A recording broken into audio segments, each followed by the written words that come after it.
Hello and welcome to the AccelerateHER podcast. I'm your host, Elizabeth Pirrie, and as CEO of AccelerateHER, I have got the best job in the world.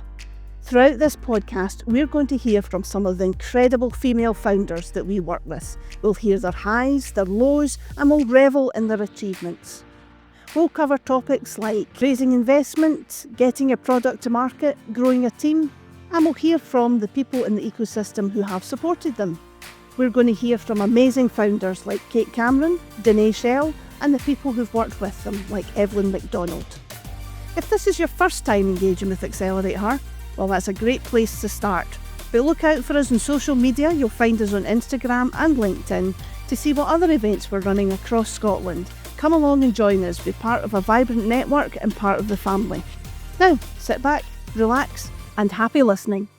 Today's guest is a founder, inventor and editor, Alison Grieve, founder and inventor of SafeTray products and Ghold, and editor of Young Company Finance magazine in Scotland. Welcome. Thank you. It's great to be here. Great to have you here, Alison. I love the fact that you've got inventor in your title. I would love to have that, but I've never invented anything, so I'll need to work on that one. I'm going to take you right back to the beginning, if that's okay.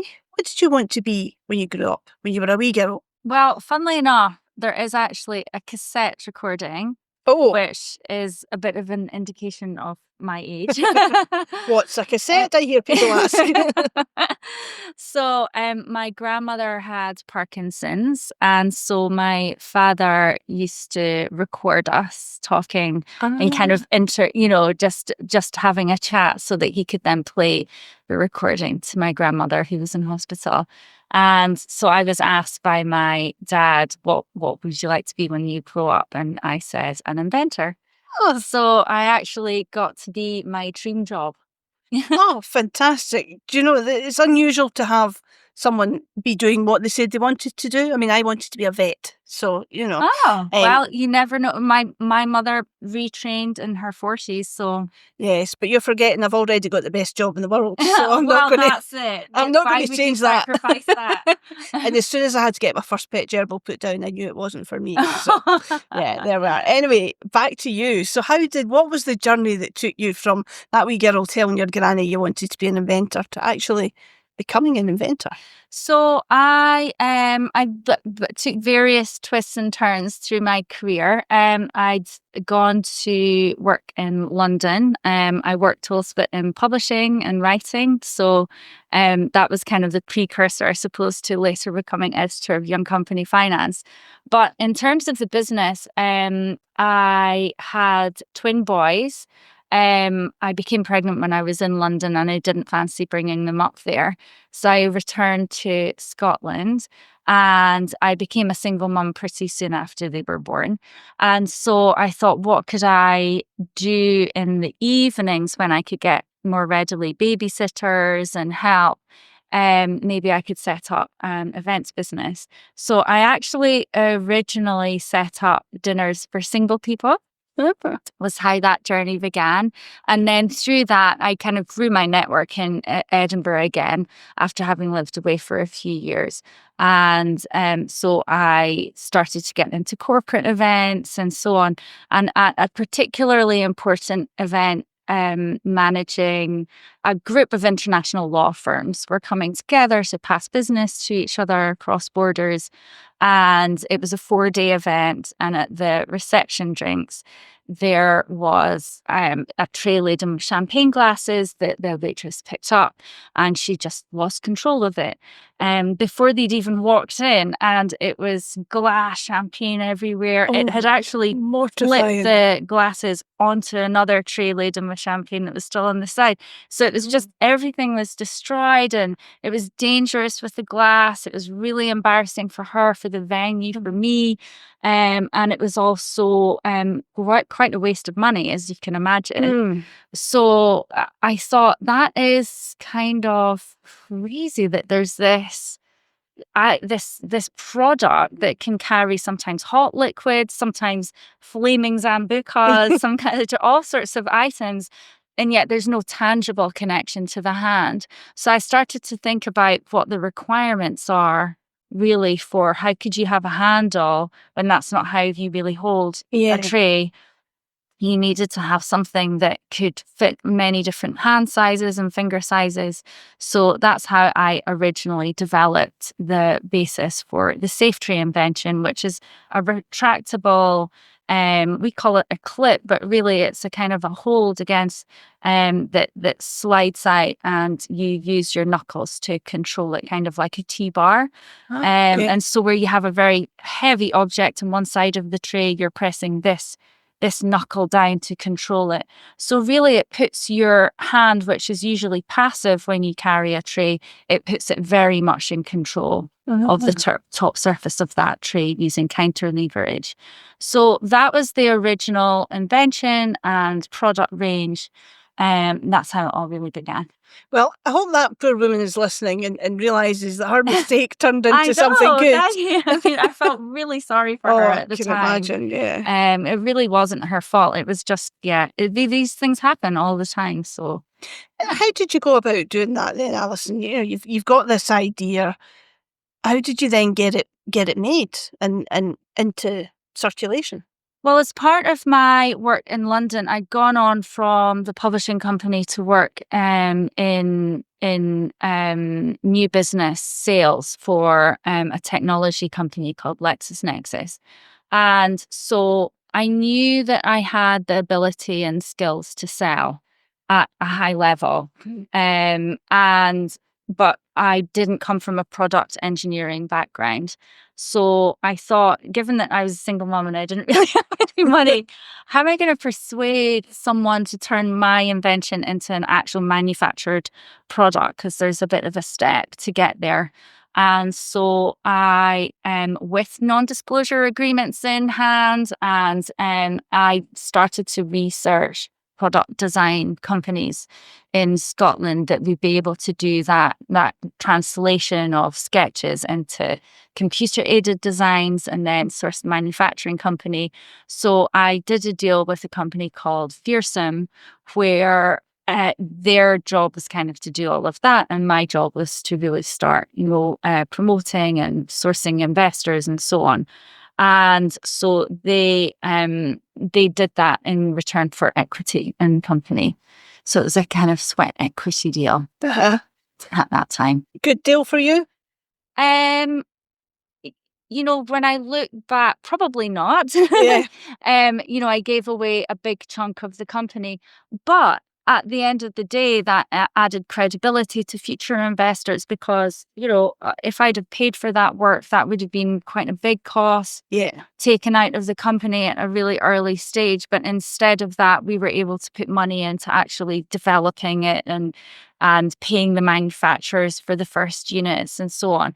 So in that respect, it was the deal that I did. Mm-hmm. And it did add credibility to the fact that they believed in what I was doing at that time. Yeah. So I think that it actually probably helped when it came to raising our first investment round. Yeah, and you're better to have a smaller percentage of something than the 100% of nothing. At all. Yeah. Exactly. And that's always what it comes down to. And you can never really know how these things will play out until they play out. Yeah. And there's different casts of characters at the start of your journey than there will be in 5 years' time, in 10 years' time, in 15 years' time. And you really have to approach each of those stages differently and look at what you have there and then. Yeah.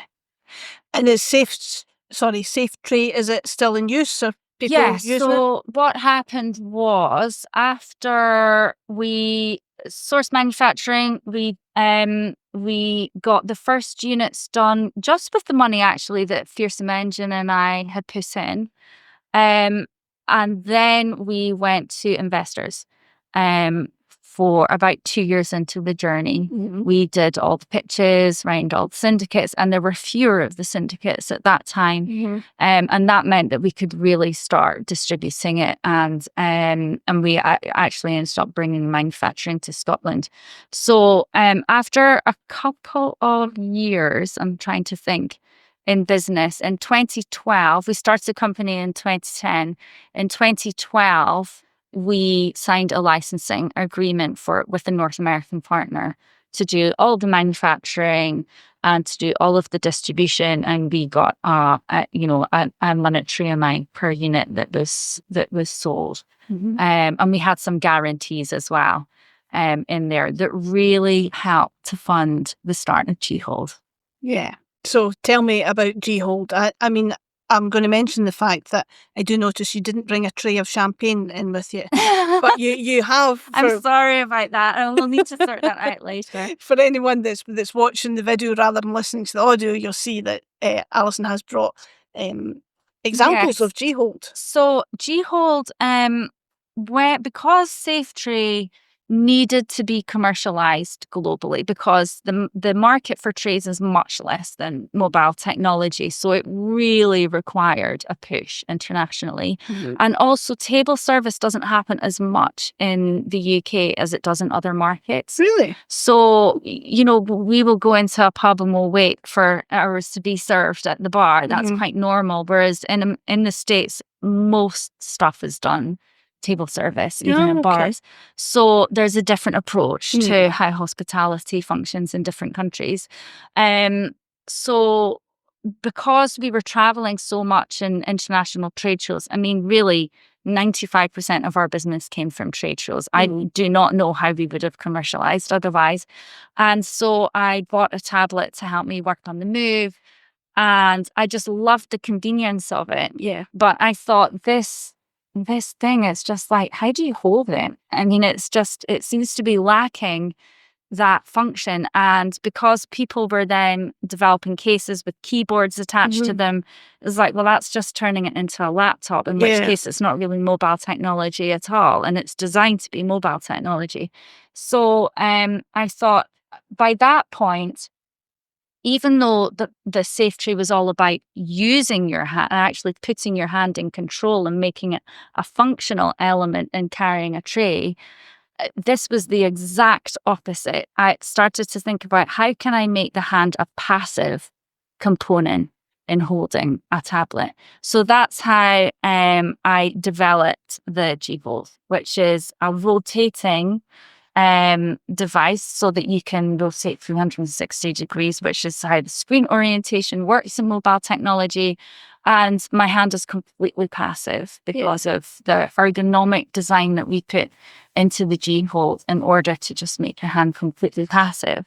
So for everything from construction, surveyors out on the field, to education where teachers use the tablets and pupils use tablets now in schools. They've got one-to-one programs. And of course, just for consumers who use tablets at home, they're just so prolific now. Everywhere that used to have a clipboard and so on is now on tablet computers. So that is how the G-Hold journey began, with a completely different patent family, because of course it's a completely different function. Yeah. So if you're listening to the audio and wondering what it looks like, we'll make sure there's some photos of this goes on social media when this episode comes out, because it's worth seeing. I didn't realise that it rotated like that. So where are you at with that now? So G-Hold has now sold. We like to say that we hold hands with over 200,000 people. Oh, I love that. So, which is kind of cool when you think about all these people and all these hands. Yeah. And we have taken in revenue of around $2.5 million, I think, at this point. And so, yeah, we're very proud of the journey that G-Hold has gone on. And we actually, this past year we've had greater turnover than since before the pandemic. Oh, is there anything you can attribute that to? Or? I think it's that you put in all of that work in the early years, to make sure that you do deals with really great customers, high volume customers, and you make sure that you get your pricing right, which is a bit of a journey to get there. And you make some difficult decisions along the way. You lose some customers because not all customers are great customers. And you really focus on the on the customers that work. And so all of our turnover over the last year has gone to 2 customers, which are great. And they then feed into all sorts of other. I was going to say, is that Other wholesale resellers. customers? Or... They're one of them is the Home Shopping Network, HSN, which is owned by QVC now in the US. And so for our consumer channel, that is just absolutely amazing. It shows the product being used, etc. And so we have huge volumes going through them. And then we have ErgoWorks, which is a specialist ergonomics reseller in the US market. And they then do Amazon US, they do Walmart, they do all of the kind of, the reselling consumer channels, and also B2B, because they work with a lot of large enterprises that use tablets in the field. So that has simplified our operations enormously. So then is that what allows you to have the time to be editor of Young Company Finance magazine as well? Yeah, we weren't sure. I can't really go into details about some of the background stuff with G-Hold. All I can say is that it's not boring.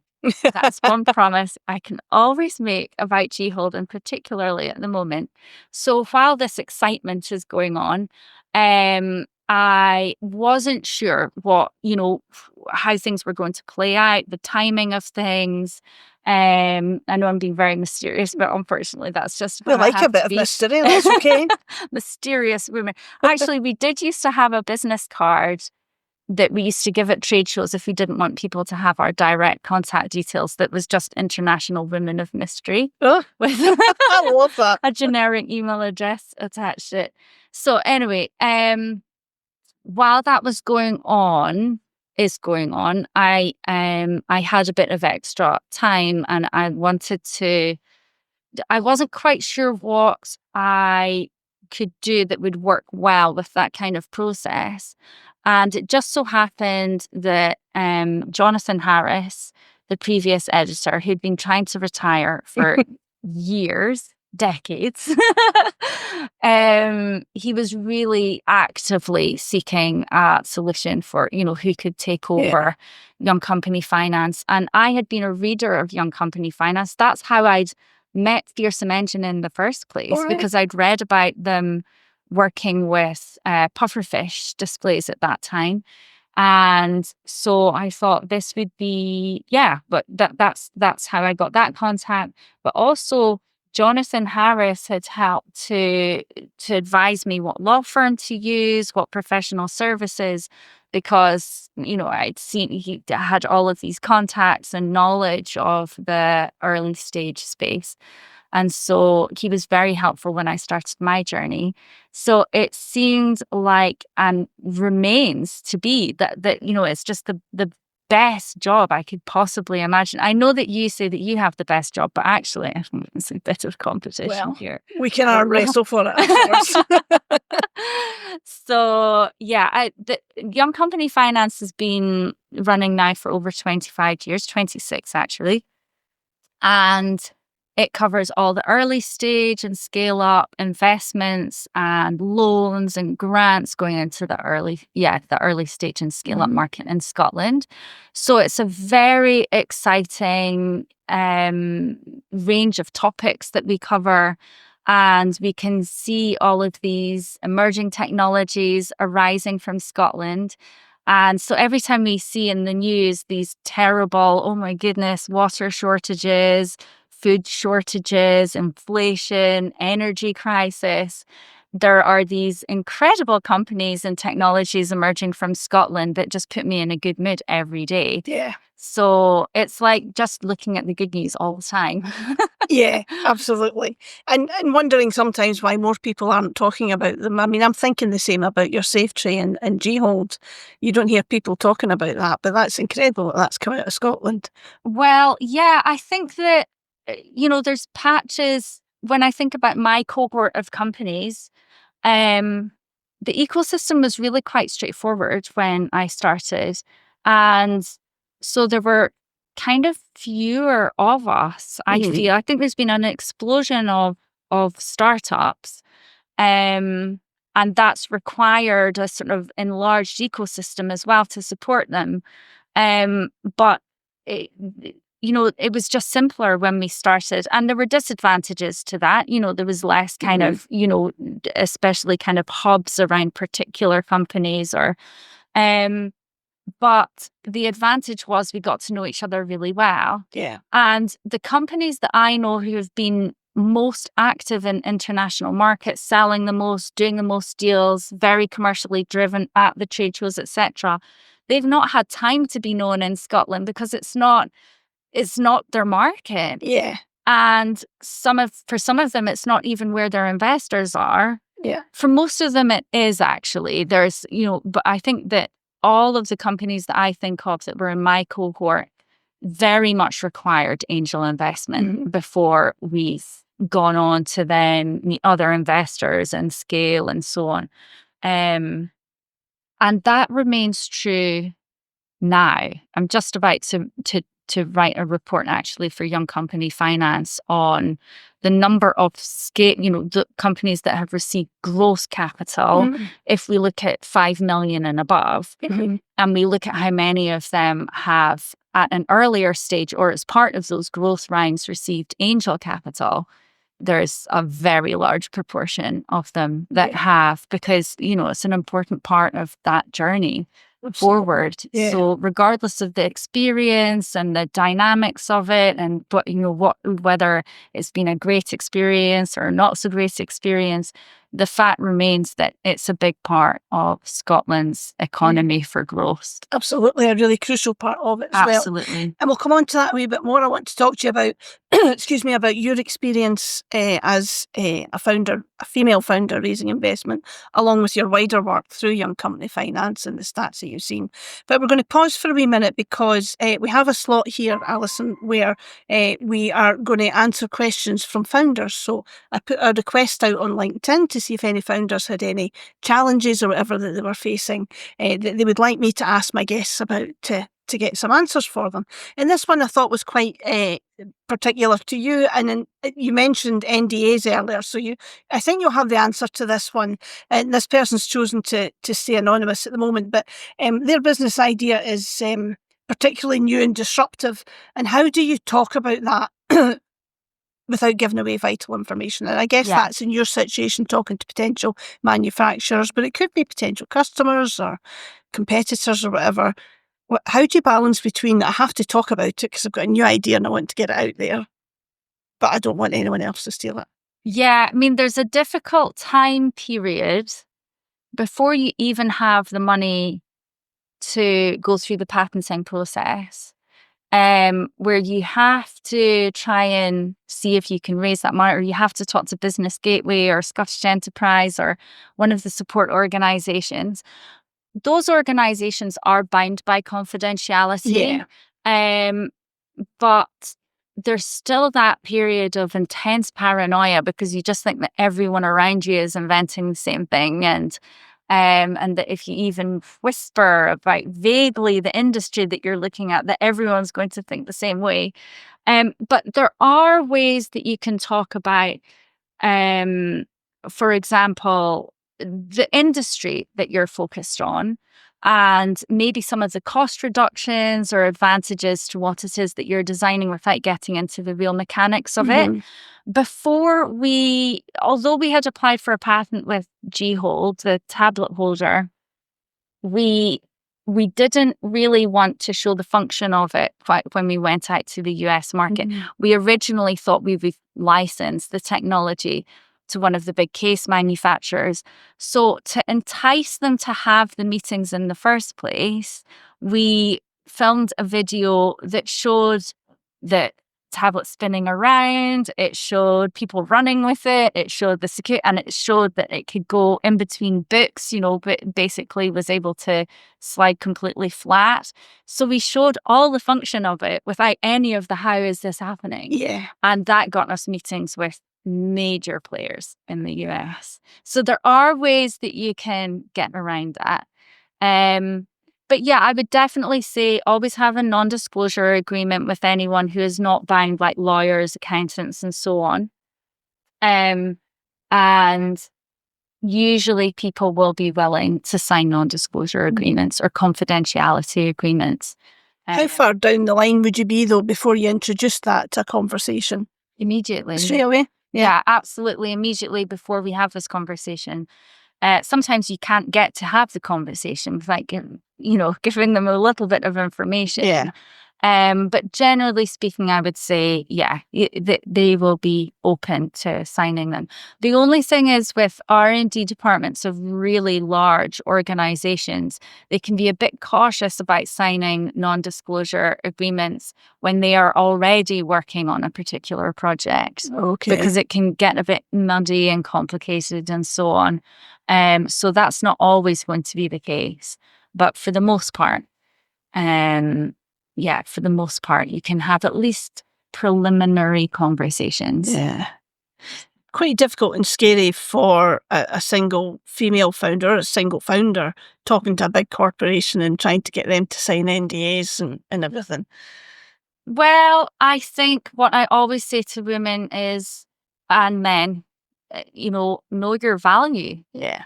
And for some people, that's harder than for others. But if you believe in what you're doing, then absolutely don't give away information for free. And a non-disclosure agreement is in some way a type of payment, It's a type of value of your credibility. Mm-hmm. And so, it really shouldn't be. I would be cautious around people who refuse to sign. I was just going to say, I would caution that if someone didn't want to sign an NDA, that would be a bit of a red flag for me. Yeah. And I'd be like, well, I probably don't want to work with you. Yeah. Anyway. I have also heard of people trying to get Business Gateway to sign NDAs, which you can't, they can't really do that. It's not how they function. Those things should be confidential anyway. Exactly. I used to work for Business Gateway and we signed a confidentiality agreement along with an employment contract. It was more than our jobs worth. It's the same with the Angel Group. We don't sign NDAs because all our members have signed confidentiality agreements. Yes. So, yeah. But trust your gut. Don't give too much away. But you are going to have to hook them in a little bit and just try and be an international woman of mystery like Alison was. I think that's a great idea. If you've got any tips or suggestions for this founder on this, please do email in to podcast@accelerateher.co.uk. And if you've got any questions for a future guest on the podcast, email the same address, podcast@accelerateher.co.uk. Moving back to you, Alison. Tell me about your journey raising investment as a woman. So how long ago was that? So our first investment round was at the very end of 2011. Yeah. So it was 2 years into the process. But in a sense, we did also, Fearsome put in some money to kick things off, as did I. So we'd already kind of got some funding together. HSBC gave us an overdraft in order to get to our first trade show. And going to that trade show, I think they gave us like a $3,000 overdraft or something. And it was only something like 12 hours exhibiting at a trade show in Vegas. And we got so many pre-orders from Alaska to San Francisco to New York. And so because we had these kind of purchase orders in our hand, I think that really, really helped to show that we're really serious about this. This is export. It's not we're not only focused on the domestic market. So immediately there was internationalization. Immediately there was a customer base before we'd even finished the finalized manufacturing. And that really, really helped to with the raise. The other thing that really helped was securing a pretty jaw-dropping chair for the company. Those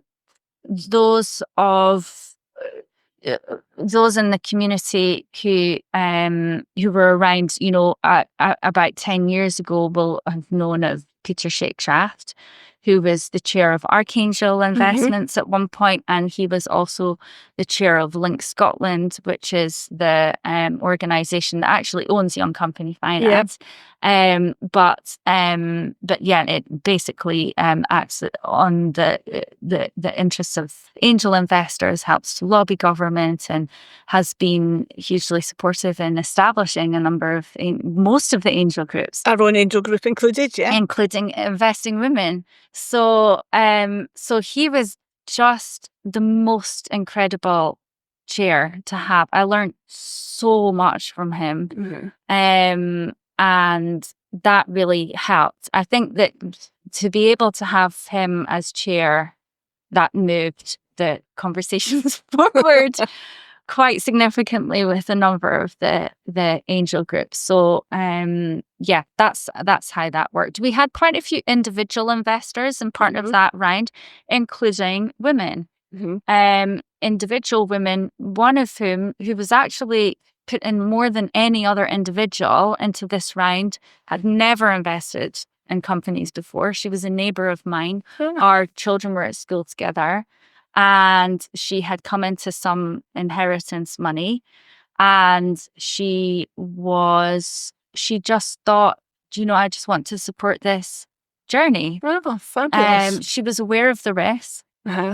But she just thought that it would be a lot more fun than putting money into the stock market.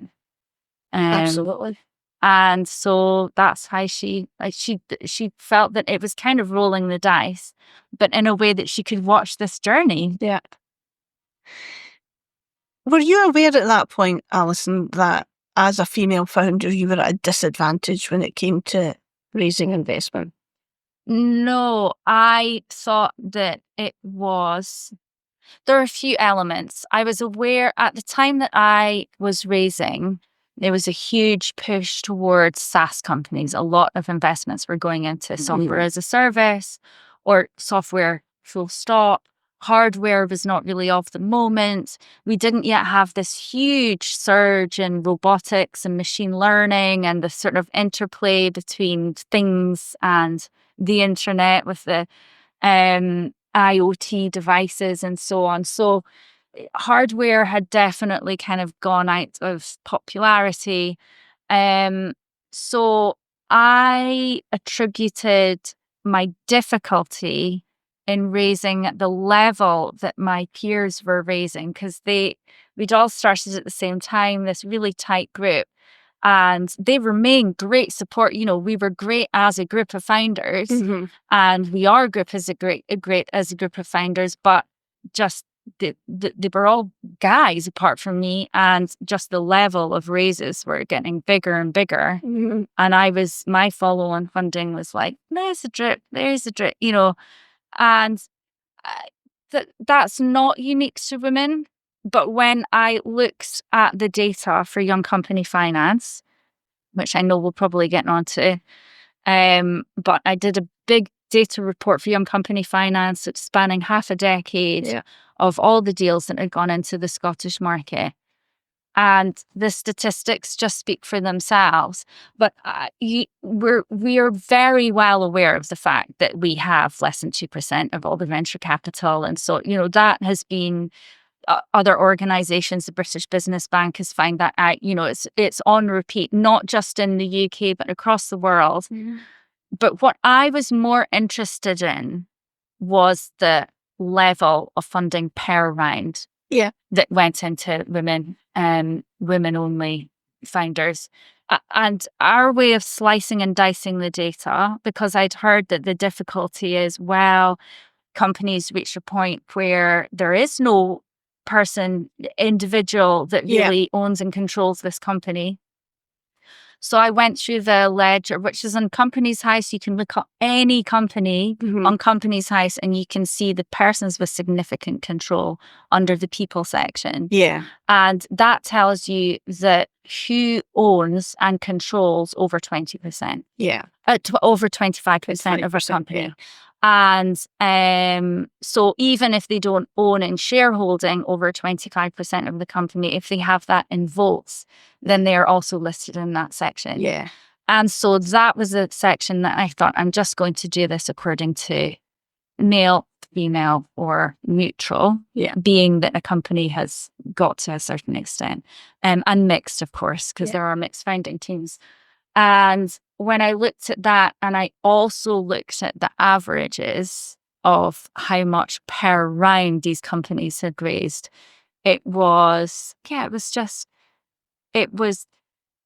very disappointing. It was a shocking figure. I mean, if I'm recalling it right, women would have to do 4 rounds to raise as much as a man would in 1 round. So what I did actually before taking on Young Company Finance, but I was kind of aware looking at British Business Bank, I didn't realise that it was going to be reflected consistently in Scotland as well.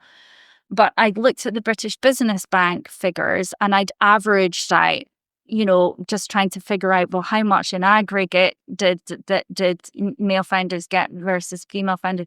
And if we look at what that means in terms of the number of rounds that were completed, while everyone was celebrating, the number of rounds that women are, receiving is going up, and yet the figure is not going up, then that actually paints a worse picture. So I decided to do a sort of hypothetical scenario with the Vitruvian Man and the Mona Lisa. I did a kind of like an app demo whilst I was doing it, just to make it a little bit more kind of illustrative. So the Vitruvian Man, say, raises £1 million in a round of investment, and he's able to invest in a team. He's able to invest in manufacturing and being able to scale production. He's able to invest in marketing to overseas trade shows. And at the end of a 2-year period, you would hope that he's taken in double the amount of revenue. That's like an ideal scenario, double the amount of revenue to what he raised. Whereas the Mona Lisa raises £250,000. And so she has to then minus off these team members. She has to minus off this production enhancement. She has to minus off lots and lots, and basically slashing that budget by 75%. And the result of that, of course, is that after a 2-year period, she hasn't grown as much as the guy. And so then follow-on investors look at that and go, oh, wow, look at what he's achieved. Look at what she's achieved. Mm-hmm. Well, she's not done very well, has she? She's not got very far. Whereas it's like putting a quarter of a tank of petrol in the car. And that is why it's so important to look at the level per round that is being raised rather than the amount in aggregate, because in some senses, the 2 pence, people say women don't put in as many decks, women don't, they're maybe not in the right industries. So when you strip all of that back and just look at what companies are in the relevant sectors that are appropriate for equity backing and look at how they're being treated, that is the number that I'm most bothered about. Yeah. And I think that's a really valid point. I know I've worked with founders who have felt that their sort of lead investor has encouraged them to not ask for more. So they've gone with growth plans and said, so I need to raise £1 million. And their investor has said, well, how about we look at £250,000? So what she then raises is enough to survive, but not enough to grow. Yeah. And she's almost...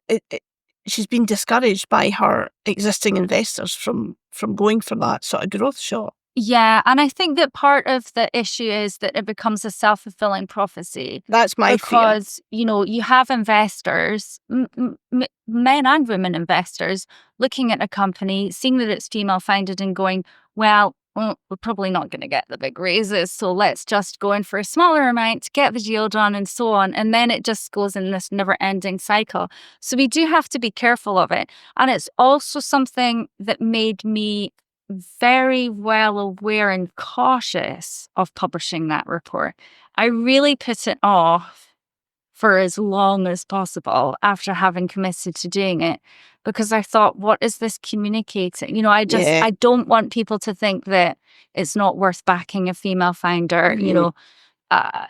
It's challenging. It's difficult, isn't it? It's difficult to know. I think we all want to see women founders receive more equity backing. As for how we can get there, there's huge disagreements. But I think that almost everyone in unison is in agreement that women who have investable companies should be getting the backing that they need to grow. Absolutely. Because it's good for everyone. Yeah. And it's not about taking investment away from these male founders. Well, this is it. It's parity, isn't it? It's parity, and it's about growing the economy. It's not about moving food around the plate. Yeah. We're not taking from one to give to another. Yeah. It's about growth and growth capital. Yeah. And so, that's still a moving discussion. It's a soapbox I'm always on, Alison. I believe we spend too much time talking about how little funding women get. I think we need to be aware of the problem, but there have been studies that show that women who do get investment do more with it. And there's not enough of that. I remember talking to Anna Stewart not long after the launch of the Pathways report, and I asked her the question, what was the most surprising thing you found during the writing of the Pathways report? And she said it was the lack of data. So we need data like yours, because we need to know what our starting point is, so we know how to improve on it. I'd love to see more investigation. Here's a wee hint for you for your next piece of work, Alison. Some more investigation into when women get investment. What do they do with it? And that's what I have asked for. There is a report happening on the angel market in general, which is focused on that. What actually what are the other impacts on the economy? Now that's for all companies. However, I do think we could then slice and dice that according to women owned. So, but the other thing that I'm slightly cautious about is that people say, women can do more with less. So, but they shouldn't be having to. But it's like, but what could they do with more? Yes. Can you imagine the ROI? Yeah. And what would happen with the economy if we just funded it more?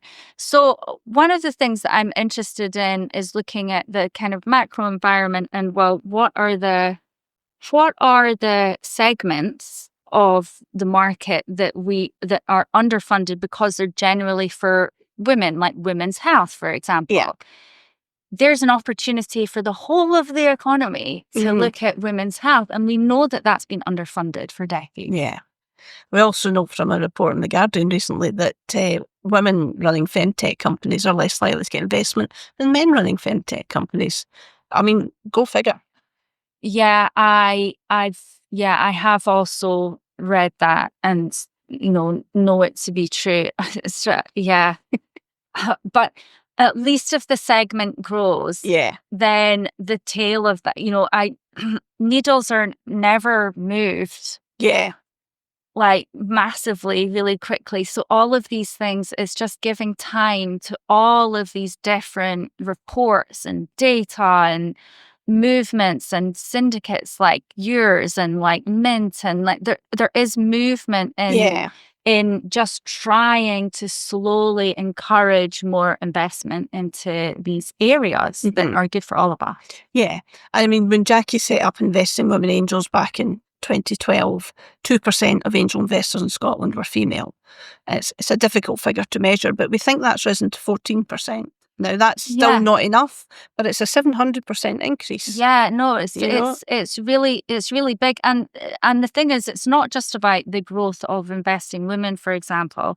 It's also about which of those women who might have been educated about angel investment through something like Investing Women and then gone to join one of the other syndicates. Exactly. So it's not necessarily. It's not how much has this group got or how much is that group. It's also just the market in general. It's the bigger picture. There's more women joining other angel syndicates. As you say, we've got Mint Ventures. We're part of a grouping throughout the UK of female-only angel syndicates throughout the UK, and it's great to get together and discuss best practice and that, and it's really good. That's something I think that's really grown in the past 10 years.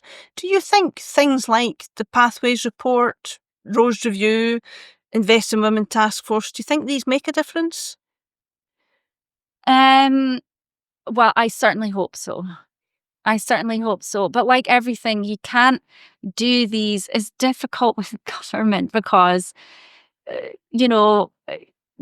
leadership changes, there's a cycling of, and so quite often great projects are only given breath for 4 years and then funding is pulled, or there isn't the time given to these incentives to really start seeing where these bed into an economy. And I was thinking about this in relation to exporting. There was a great program called Smart Exporter when I started. What happened to Smart Exporter? Yeah. It was a fantastic program because it was a series of workshops where you get to meet other peers, other founders. And so knowledge shared about different markets and what the taxation was and what accountants to use in the States, how things worked in the Middle East. It was this movement towards, wow, the world is our oyster. And I don't know what happened to that. Why did that not continue? And that's what I'm nervous about with pathways and with these projects that need time to bed in. That those involved in it can feel, oh, I'm benefiting from this, but then if they just disappear, then you don't really get to see the economic impact if you don't seriously commit to it over a number of years. Like the EIS scheme, for example, thank goodness now that has been guaranteed that investors will receive taxation support for backing companies at an early stage to de-risk it. That is now at least 10 years that we have of that. So it's a good way to think about investment, and you know that you're going to have that assurance for the next decade. Other projects need to have this similar guarantees. Oh, absolutely. And I'm so glad you've said that and not me. But certainly, I always say, we get funded yearly. Imagine what we would do if we had a 3-year contract. Because then you would know it's just, it's how business, it's how our licensing deal for Safe Trade was a minimum of 3 years. With another 2 years add on to, that you can kind of plan with, okay, well, that's going to give us the money in order to invest in this and do this and diversify our patent portfolio, etc. You can't really do a lot with a year. And you particularly can't do a lot with a year when it's only given to you sort of halfway through the year, because then you're like, what can you do in 6 months? It's very challenging for any organization. Turns out you can do quite a lot in 6 months if you have to, but it's a bit like women getting less investment. They shouldn't have to. Just because you can doesn't mean to say you should. Absolutely. I want to bring you back to the data. Because I know that's something you're really interested in as a former accountant. It's my bag as well, and there is such a lack of data. I'm curious about the persons of control in the company, because it doesn't actually tell you the gender, does it? You have to sort of you've got to take do a bit guess of rolling up your sleeves, which is what is great about young company finance being focused on Scotland. We have in the past. There was a young company finance north of England, and I have explored whether we should start looking at different geographies. But the wonderful thing about Scotland is that it's so easy for us to get the data because we have boots on the ground here. We're not like other organizations. I am literally hanging out in university incubators and different accelerators. And because of that knowledge, I can phone these founders and find out, can we ask about this or but as for other data, it would be very useful for Scottish Enterprise does collate revenue figures and international export, performance figures, but they're not keen to share them. At all. So I think it's more for their internal performance that they need to, but I assume reporting to government as well. But that would be really useful to have a handle on. We do hope that the work that's been done by Strathclyde actually, I hope that will also help to just show what's happening in the angel market full stop. And maybe we can extrapolate that across, women founders. But with any data, as you'll know as an accountant, when the data set is so small, and it is small. Yeah. We're talking about only 2% of companies will ever raise equity investment. So when you go down to those numbers and then you look at those tiny numbers, how many women, it just gets smaller and smaller and smaller. And then you stop learning from it. Yeah. So you really have to do qualitative analysis in those cases. So to simplify all of that, I'm an action person. Sometimes we can get paralyzed by the analysis of data, and sometimes it can actually block us from doing stuff. So as a founder myself, you've just got to fling yourself at different ideas, try this, try this, try this. And the more women there are trying different things and succeeding, then the more it's going to encourage other women to the market. So I suppose what you're doing with podcasts, it's a question of voices and examples. I remember at the start of my journey, I had seen the reason why actually I got in touch with Fearsome and knew that it would be possible to do a deal like this is that I had seen an article about a woman in Scotland who'd come up with an idea way back when, 20 years ago or something, to monitor energy usage in the home, to be able to see how much, on a live basis, how much you were consuming. And she didn't come from an engineering background, and so she sought expertise elsewhere. And I thought, wow, so it is possible if you haven't studied engineering to be able to start a business and to be in charge of that business. And that just seeing that one woman made it possible for me then to think the same way and to think, well, this is possible. I could just do that. I could give some shares, or I could, raise investment, or I could. And so that was I think that's where role modeling does come in. Yes. When you see people who look like you or talk like you or come from a similar background, then you can see, that I could be there one day. Yeah. And that's why I don't like that thing about confidence. Women just aren't confident enough, because I never think that. I think it's that women don't trust a process if they don't think that they're looking at role models or whatever, and they think, but I'm not like that. Then that makes them not trust in the ability to be able to raise investment or start a business or whatever. Yeah. Whereas when they can see more people like themselves, and that goes for racial background, cultural backgrounds, gender, it goes for all sorts of different demographics. We just need to have more representation in order to give that confidence, trust in the process. Yeah, I think so. Yeah, it's not about confidence, and I have a theory that's loosely tied into the Dunning-Kruger effect that the more you know you don't know. And women, anyone really that comes from that sort of underrepresented background has to work harder to get where they want to be. So they research things further. So before they take those steps forward, suddenly they realise everything they don't know. So they think, well, like, I won't do that because I know I don't know X, Y, Z. Whereas, and I am generalising, but a lot of men are just like, yeah, I can do that. I can make that happen. Don't want women to start acting like men, but we do want them to just trust. Yeah, absolutely. And that's the other thing that comes into, my caution around the data report, because I also don't want to tell women, oh, what's the point, Yeah.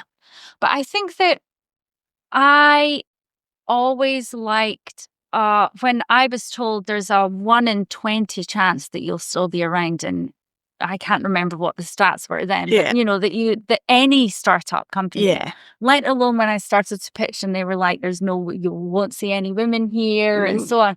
I was like, I love those chances. Yeah. Those chances feel like a competition. Yeah, I like defeating the odds. Yeah. It's great being the underdog. I suppose I'm a middle child, so I'm constantly the underdog in things. So what's next, Alison? What's next for G-Hold, for Young Company Finance? What's on the horizon? I think that the non-boring process of G-Hold will be resolved. Good. Next year. So we, and G-Hold keeps on keeping on. For young company finance, I just love the job. And so it will have its annual conference on the 12th of September, which I strongly recommend women and men come and have a showcase company booth at. Because that's a week earlier this year. The 12th of September. Yeah, because a few people couldn't because of the Glasgow holidays or something. So hopefully the 12th of September will resolve that wee issue. Yes, that makes it much easier for me. Great. So yeah, the theme of this year is selecting the right business model for your company and the right finance to support it. And that's important because not everyone will raise or should raise equity investment. Yeah, you quoted the figure of 2% earlier. I do think there's a bit of a trend in the ecosystem just now for people looking for investment before they've even really thought what their business model is, and it's not the right thing for everyone. Absolutely not. I mean, there's such a range from invoice financing to loans to revenue investments to, all sorts of really interesting mechanisms that are far better suited to certain companies than equity investment. So I think that will be fun, and we'll get some new voices, new faces along to that. We've started to do Founder Fridays, the last Friday of the month in Edinburgh for founders. It's a tie-up with Swerve to have a co-working day. Oh, excellent. So we had the first of those on Friday just past, and it was so great because there was just this relief of founders. They didn't have to speak, they didn't have to be sold at, they didn't have, and there was lots of kind of collaboration and sharing of stories, and also people just getting on with work. Yeah, I think I actually saw one of the founders we work with talking about that on LinkedIn. Gemma, she came along. So, and I think she'll be on this podcast as well. She's my next guest, yes. Fantastic role model in the community. Brilliant. Asking for a friend, can you get G-Hold in Scotland? We had strict tight selling on the website last year just for simplification and to keep, but we are going to top up our Amazon good stuff stock again so that there is a way of purchasing. Yeah. But also just give me a shout, I'm here. So is manufacturing. So it's kind of crazy that we're not currently fulfilling any orders here. But we will get that back on track. Brilliant. Good to hear. Listen, I could talk to you for hours. I think we're both on our soapbox here. And I better rein it in. So we're going to finish up with 5 fun questions. It's supposed to be quite quick fire. Yeah. Okay. So let's see what you can come up with. What is the best piece of advice you've ever ignored, Alison? I think it's probably to not give away too much equity at the beginning of the journey, because it's very difficult to then readjust that as you progress forward. But then you only know what you know when you know it, and also I don't really regret that for how the journey played out. And, so if I'd have taken certain bits of advice, then I might have done other things wrong. Well, that's it. And you wouldn't be where you are today. I'm a big believer that what's for you won't go by you. So, yeah, that's it. Yep. When you're walking across a tightrope, you really have to keep looking forward and not thinking, oh, I didn't do that bit right. Yes. Keep looking forward. Exactly. Good stuff. Who would you dream of having as a mentor for the day?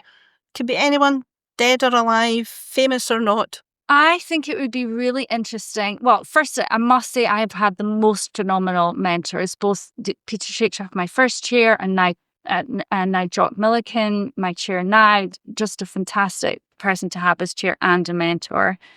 David Graham from Link Scotland, and just phenomenal women. I have a regular catch up with Lynn Cadenhead once a month, who's been a brilliant. She's really, she holds me to account in a very kind way.